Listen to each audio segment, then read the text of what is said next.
Okay, everyone, I'm just gonna say it. It's time to snap back into reality. Natural hair care influencers have us thinking we should have frizz-free hip-length hair in 30 days while dedicating 40 weekend hours plus occasional weekday overtime to caring for it. And this is coming from someone who loves hair, but it's a no for me. Today, I'm going to talk about 5 things natural and curly hair influencers have us brainwashed into thinking that are normal, but they are completely just not normal. I'm Elizabeth, the engineer, master hairstylist, and founder of Shedavi, a hair brand that has helped thousands of women grow and keep healthy hair. In the end, I'm going to explain how to not get caught up in the fantasy while sharing some simple alternatives to these 5 time-sucking, energy-draining things, because we are reclaiming our time and our energy this year. So let's go. So the first common myth spread by natural hair influencers that I'm going to debunk is you must follow a 20-step hair routine for healthy hair. If you scrolled through social media and felt overwhelmed by the long, complicated wash day routines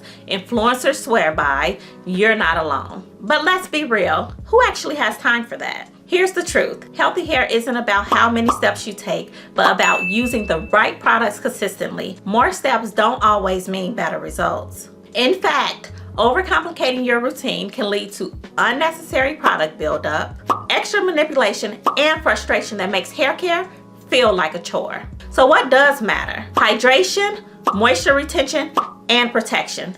These 3 pillars are the foundation of any great hair regimen, no matter your texture or hair goals. Hydration keeps your hair from becoming dry and brittle. Moisture retention helps lock in hydration, reducing breakage and split ends. Protection minimizes damage from styling, weather, and manipulation, helping you retain length and maintain healthy strands.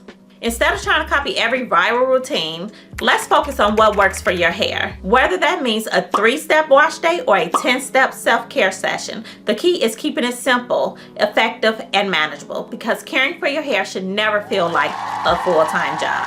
Now listen closely. Are oils and butters really the ultimate moisturizers? We've all heard it. Slather on some shea butter and castor oil and your hair will be so moisturized. But hold up, is that really the case? Here's the truth. Oils and butters don't provide moisture, they seal it in. That means if your hair isn't already hydrated, piling on heavy oils won't magically fix dryness. Instead, true hydration comes from water-based products like moisturizing creams, leave-ins, and conditioners. For example, Shedavi's Alcoholic 5-in-1 Moisture Conditioner. Think of it like this. We shouldn't put oil on dry, ashy skin without first wetting it, right? Well, sometimes we do, but it's not the right thing to do. The same logic applies to your hair. If you skip the hydration step and go straight to sealing your strands, they might look shiny, but they'll still be dry underneath. Even worse, overusing oils and butters can actually cause buildup, making it harder for hair to absorb moisture. Too much product can also clog your hair follicles, leading to a scalp that has issues like dandruff, itchiness, and even slow growth. So, what's the move? Use oil wisely. Apply them after hydrating your hair to lock in moisture, or use lightweight oils like the Shedavi Elixir on your scalp for nourishment without the buildup. Balance is key. Your hair will definitely thank you for it. The next crazy thing these influencers have us thinking is that trimming makes your hair grow faster. If you've ever heard someone say, "You need to trim your hair every month to make it grow faster," let's clear that up right now. That's a myth. The truth is, hair grows from the scalp, not the ends. No amount of trimming will magically make your hair sprout faster. What trims do is keep your hair healthier by preventing split ends from traveling up the hair shaft, which can lead to breakage and thinning. So instead of following a random trim schedule, just because someone says so, it's better to listen to your hair. If you notice split ends, excessive tangling, or your hair just isn't retaining the length, it's probably time for a trim. Some people need one every 6 to 8 weeks, while others can go longer. It all depends on your hair's health and style habits. Not into big chops? There are different trimming methods to keep your hair length in check. Dusting, trimming just a tiny bit off the ends to remove damage without sacrificing length. Search and destroy, snipping off only visible split ends throughout your hair instead of doing a full trim. So the bottom line is, trims don't speed up your growth, but they do help you keep the healthy, thriving length you're working for. So cut off what's damaged, but don't stress over unnecessary trims. Your hair will thank you. Check out this video. It's all about trims. So the next topic is, do you really need to cut out all bad ingredients? If you've been deep in the natural hair community, you've probably heard people saying silicones, sulfates, drying alcohols, toss all those products in the trash. But hold up, are these ingredients really the villains they're made out to be? Not necessarily. The truth is, not all bad ingredients are actually bad for your hair all the time. Some can even be beneficial when used correctly. For example, silicones can protect your hair from heat and reduce frizz, making them great for blowouts and silk presses. Here's when to use them. If you're using heat tools like blow dryers, flat irons, or curling wands, silicones can actually create a barrier to help protect your strands from heat damage. If humidity makes your hair frizzy, silicones help smooth the hair cuticle and lock in moisture. If you want sleek, defined styles, silicones can help keep your hair looking polished and prevent tangles. Here's when to avoid them though.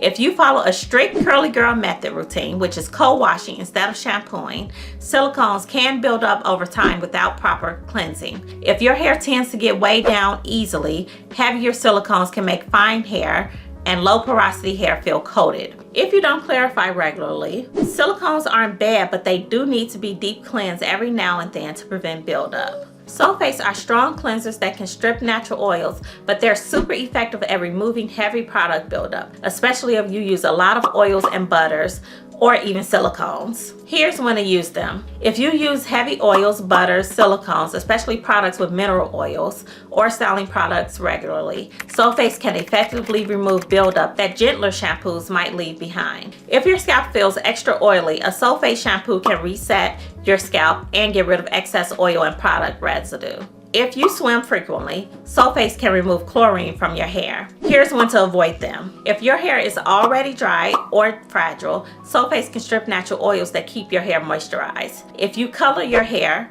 sulfates can cause fading over time. If you wash your hair frequently, a sulfate-free shampoo might be gentler and help you retain moisture between washing. Here's a pro tip. If you need a deep cleanse but don't want to use hard sulfates, look for gentler cleansers like coca-metopropyl betaine or sodium lauryl sulfur acetate, which cleanse without being too stripping. I recommend our Aquaholic Moisturizing Shampoo. Certain alcohols like fatty alcohols actually help with moisture retention and product absorption, making your leave-in conditioners more effective. Not all alcohols are created equal. Some dry your hair out while others help with moisture retention. Here's when to use good alcohols. These are fatty alcohols to help with moisture, slip, and softness. Cetyl alcohol, stearyl alcohol, bihenyl alcohol are all found in conditioners and leave-ins to keep your hair hydrated and smooth. Here's when to use them. If you have dry or curly hair, these alcohols help your strands retain moisture and feel soft. Drying alcohols. Here's when to avoid them.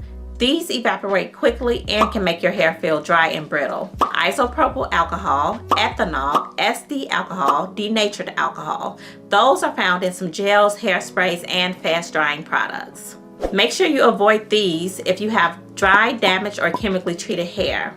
Avoid them in high concentration since they can zap moisture from your strands. So instead of stressing over every ingredient list, focus on what works for your hair. If your curls thrive with sulfate-free shampoos and lightweight products, stick with that. But if your hair loves silicones for protection or needs the occasional deep cleanse with sulfates, that's okay too. The key is understanding how and when to use these ingredients rather than fearing them. Hair care isn't one size fits all, so find out what works for you. No ingredient shaming is necessary. If you've ever gone down the rabbit hole of hair charts, trying to figure out if your curls are 3B, 4A, 4C, or something in between, let's pause for a second. While knowing your curl type can be fun, it's not the best way to choose your hair products. The truth is your hair's porosity, density, and elasticity matter way more than curl type. Why? Because those factors determine how well your hair absorbs moisture, holds onto it, and reacts to different products. So instead of relying on curl typing alone, here's how to assess what your hair really needs. Your porosity level helps you figure out how much moisture your hair needs and how to keep it hydrated. Low porosity hair means cuticles are tightly packed and moisture resistant. Water tends to beat up on your strands instead of absorbing. Products sit on top of your hair instead of soaking in. It loves lightweight water-based products. Think leave-ins and milky moisturizers. It's best to use heat or steam to help products penetrate. For medium normal porosity, which means balances moisture well, it absorbs and retains moisture easy, which makes you a lucky girl. It works well with a variety of products from creams to butters. Deep conditioning regularly helps maintain hydration. For high porosity, this means your cuticles are open and moisture leaves your hair fast. Your hair moisturizes quickly, but then it feels dry just as fast. It's prone to frizz and breakage. It loves thick creams and butters and oils to seal in moisture. Protein treatments help strengthen and retain the cuticle.